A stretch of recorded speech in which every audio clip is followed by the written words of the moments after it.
My name is Graham Elwood. You're watching The Political Vigilante. I'm here with former Bernie Medicare for All surrogate, right? Isn't that what your Yes, Bernie title? 2020 National Surrogate and DNC Delegate. That was harsh. But anyway, Well, and Medicare for All activists.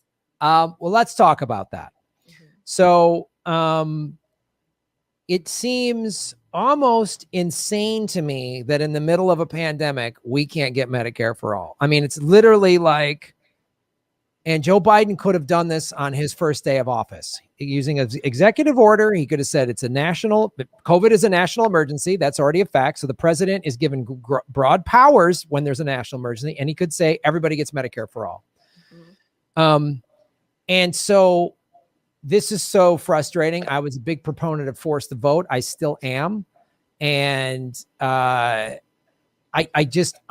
bewildered why we can't get, I mean, I know it's money. I mean, I know it's like that's what it is. The big pharmaceutical companies, the healthcare lobbies, they're spending money on both parties to block this. And so what can we do? Because we were talking just earlier about the vaccine, and part of my, and you basically, you brought a lot of great information to us on the show about the vaccine. One of my concerns is, while like I said, I'm not an anti-vaxxer, I was vaccinated as a kid, I don't trust these big pharmaceutical companies. That's why I was like worried they're rushing to the market, because they're just going to as long as we make bank and we'll just sweep the lawsuits under the rug like we always do. And we're not held, so talk to us about why we still don't have Medicare for all and what we can do to get it. I mean, this is just like, what is going on? I hear you. And I don't have all the answers. We have to keep having discussions like this. We have to keep demanding it. When we vote for a candidate who ran on a Medicare for all platform, we have to say, you know what? You need to be vocal and speak out and do what you need to do to pass this, or we're not going to vote for you next time, and mean it. And we need more people who are progressive to run for something, honestly, because like I said, if the people who are running on Medicare for all aren't following through with what they promised, then we need somebody waiting to be ready to run next time. And we need to be ready with our $27 or $2 or whatever we have to support those candidates until we get enough people to vote for it. So it's super frustrating for me as a physician. As a doctor, the most common question I get asked in the office is, how much is this going to cost? And it's just like, that shouldn't even be a question that I'm ever asked. But of course, people ask about side effects and et cetera. But the most common question I get asked as a medical doctor is, how much is it going to cost? So that's just crazy. And then the crazy thing on top of that is, I don't know, because we have 11 different insurance companies, and each insurance company reimburses a different price. So I absolutely have no idea. If you don't know what your insurance covers, how am I, who have thousands of patients with hundreds of different insurance plans, supposed to know? So it's just heartbreaking to me that when people come to the doctor, that is their biggest and number one concern. And so, no, it's not going to be easy.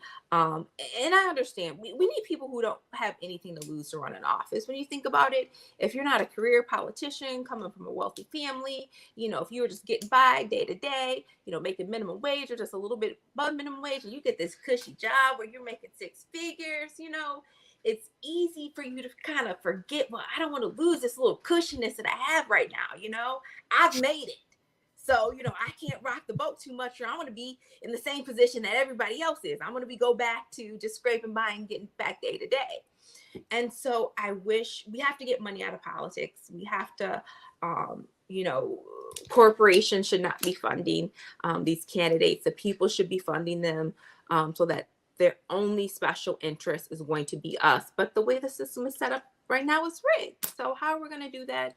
I don't have all the answers. I do know as a nation, we need to be more vocal and more willing to, like I said, I honestly, Graham, don't understand how people are getting by. I'm in a position where fortunately I'm doing okay. And it would take a series of a huge amount of just a series of unfortunate events for me to end up, homeless or something. But for the average person that's not, they're just one unexpected bill away from homelessness. Fortunately, my parents have retired educators. They made some good decisions so that they could retire comfortably. My siblings, so I have a lot of people that I could call on, which a lot of people of color don't. That if something bad happened to me and I couldn't go to work anymore, something bad would have to happen to my mom and dad, my siblings. I'd have to have a whole bunch of bad things happen before I ended up, way in a horrible situation. But most people are just one unexpected bill away from being homeless or something catastrophic happening. And I honestly don't know why we're not in the streets every day. I just don't. I just don't get it. Why we're not out in the streets every day saying, look, we're sick and tired of you making us be sick and tired, because there is zero excuse. If you look at every other developed nation in the world that has some universal type of health program, it's not like we don't know how to do it. If we don't, just look at somebody else's model and just copy it exactly. But what we're advocating is something better that any other nation has, because we want to include mental health. We want to include dental. We want to include basically everything but plastic surgery. And maybe we can work on them for that, plastic surgery for all. But it's just inexcusable, and it's disgusting, and it physically makes me sick to the stomach when I think about what more would it take besides a pandemic for them to give us universal health care. Like what worse would have to happen? And what that worse is, I don't really want to be living through it if it's something worse than what's been going on in the past year. So it's frustrating. Yeah, I mean, that's the thing when they're like, well, forced to vote, hold on, Jimmy Dore's too angry or whatever. Now's not the time. Like, when is the time? When a new pandemic rolls through with a 30% mortality rate rather than a 2% mortality rate? Is that when half the population's dead? Is that when we'll do it? Like, and the problem is, as long as they have the power and the wealth and the privilege, no matter what type of pandemic comes through, they're going to be hit the least. They're going to have their cushy health care. They're going to be given the VIP treatment when they're in the hospital. They're going to be first in line for the vaccines. So as long as we have these super wealthy politicians in office who do this insider trading, and they're super wealthy and they're super powerful, and they're always going to be in the front of the line, how can we ever expect them to take our needs seriously and put them above their own? That's such a great point. And I just want to touch on too, I think part of the money in politics, I think part of the problem too, is I don't think personally it's possible to reform the Democratic Party from within. I really think it's going to take the People's Party or something like that, because we're seeing it. I mean, AOC and the squad, I've advocated for them on the show. I was so fired up when they won. AOC, like, this is, and now we're seeing that, she's like, make politicians uncomfortable, but then, all right, we're going to make you uncomfortable. And she's like, whoa, that's mean. And it's like, I'm like, come on, like, what are you talking about? And like you say, and then when other people on the left are like, don't be so hard on the squad. I'm like, look, Lindsey Graham hasn't promised me shit. Him and Mitch McConnell haven't promised me a damn thing. AOC and the squad did. They did. They promised me this. Bernie promised me this. I got behind them. So they're in office and they said they're going to fight for Medicare for all. And then they're like, well, let's wait for all this incremental centrism. And I'm like, it's driving me crazy. What do we need? 1 million people dead from COVID? 100,000 people dying every year because they don't have health insurance rather than the 60,000? Like, what is it going to take? Exactly. And whatever that is, I'm scared to find out. Yeah. Because it's something worse than now. What worse could it be? It's too scary to think about.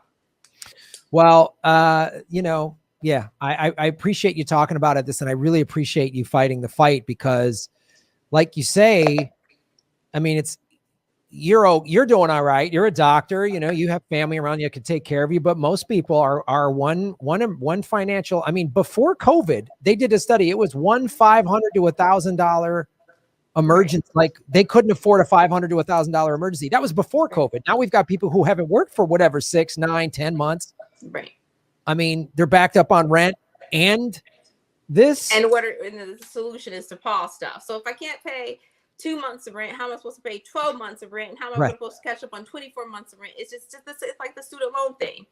Biden paused it. I mean, Trump paused student loans. You did nothing different from Trump. Yeah. And then with this means testing crap that they're doing, it's like, so what if a couple people who are a little bit weller to do get some free college? Who cares? Most of the time they're not going to public colleges. They're going to the Ivy League.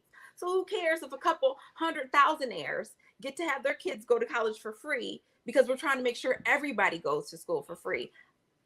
It should not matter. The billionaires, they're not, and it makes me mad. Like, I believe that all kids should have free lunch when they go to school. I feel like they should have lunch and breakfast. And if they need it on the weekends, the school should give them the food to take home too. Well, what about the wealthy parents? Why should we pay for their kids' lunch?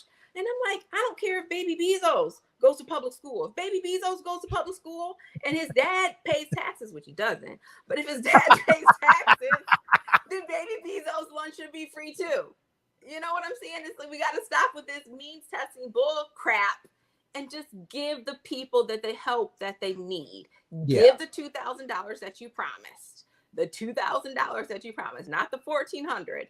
Don't means test it based off of income that people no longer have. Again, like I said, people like nurses can make $50,000 a year. How are you going to have this arbitrary cutoff? Teachers, if they've been in their job for multiple years, can make $50,000 a year or more. So why are you going to say that these people don't deserve the relief, who are essential workers, who have been working throughout the entire pandemic, that they don't reserve? You're so worried about them getting a penny that they deserve, but you're not worried about these billionaires getting billions that they don't deserve. It's disgusting. Oh yeah, and it's this like, then how are we going to pay for it? Boy, they got no problem. I mean, the minute Biden got in office, we rolled troops back into Syria to guard the oil. So we got money for that, apparently. Right. We got money to bail out Wall Street. I mean, Wall Street's taken care of. Are they good? Is Wall Street okay? Oh, good. They're taken care of. Because is anyone in Wall Street waiting in line for 3 hours for food? Does that happen? You know, that hedge fund that lost all that money from GameStop. Oh man, if those hedge fund guys got to wait in line at a food bank, boy, thoughts and prayers. I mean, so it's like we got money for war. We always got money to bail out big corporations, but we don't have money for the American people. And it's just preposterous to me. But I agree with you, Dr. Dooley. I'm shocked people aren't in the street protesting this as well. But I really appreciate you taking the time to talk about Medicare for All, and then educate myself and my audience about the vaccine. And again, if people out there don't want to take it, that's their right to not take it, right? It is their right, and we don't have enough for everybody anyway. So if you don't want the vaccine, move on aside, because I got tons of people who do want it. So if you want to be the last to get it, cool. There's plenty of people. The demand is great. The demand is greater than the supply. So if you don't want it, don't get it. But if you're on the fence because, you're a little bit hesitant about it, you're a little bit anxious about it, I'm here and I'm admitting that I was a little bit anxious, not because I thought it had microchips or anything, just because it's new and we've had a messed up year. So yeah, I was a little bit anxious, but here I am sitting alive to tell you about it, and I feel great. My parents have gotten their first dose. That was a feat in itself. They're over 65. My father's super high risk. So, I was anxiously waiting for them to get their vaccines because somebody like my father gets COVID, he has a high likelihood of dying from it. So, they were nervous too, but after I got it and shared my experience with them, they were on board. So talk to somebody you know and trust. And just remember, people are always quick, just like with reviews. Anytime somebody has bad service, they're going to go on and, leave the bad Yelp review. But people who have good positive experiences don't speak up enough and aren't as vocal enough. But there are millions of people who had great experiences with the vaccine. And like I said, I'm not sending off any 5G signals. I made a joke, anytime I talk about something, I see an ad pop up on my phone since the vaccine. Oh, no, wait, that was happening before I got the vaccine. So it's not related to the vaccine. So please strongly consider getting it so we can reach herd immunity and get back to some greater sense of the new normalcy. Cool. And if you turn into a zombie, let us know. We'll have you back on the show because I'm sure we'll get a lot of views. You know what I mean? That'd be helpful. Yes. Dr. Victoria Dooley, how can people follow you on what's your Twitter handle? I am at Dr. Dooley, MD, DrDooley, MD. Thank you so much, Dr. Dooley. Really appreciate the time and appreciate the work you're doing. And hopefully the next time we have you on the show, it's to talk about how great Medicare for All is now that we got it. Absolutely. Thanks, Graham. All right. Have a good night. Goodbye. Bye. Dr. Victoria, how was that, folks? Huh? Look at this. Great. She answered my questions. And I love what you said. Anyone in the chat, don't get it. If you don't want it, she said, don't get it. Just step aside. There's plenty of people that want it. It's all good. You don't have to be mad that she's saying it's good. If you don't want it, don't get it. I love that. I absolutely, I that was, how great was that? Thanks for watching, everybody. Please hit the like button, the subscribe button. Go to patreon.com/Graham Elwood and rockfin.com/Graham Elwood, where you can support the show. Also, I have a Bitcoin wallet, a Bitcoin Cash wallet, and an Ethereum wallet in the show notes. We're taking cryptocurrency. I have a Coinbase affiliation link. We're going to be getting on some other exchanges. So that's how you support the show. Make sure you hit the subscribe button. YouTube is unsubscribing us at an alarming rate. I have a PayPal button at GrahamElwood.com. I even have a Venmo at Graham-Elwood. There's a lot of ways to support our show. We are getting crushed by YouTube. We've dipped under 73,000 subscribers because of YouTube. Thanks for supporting what we do.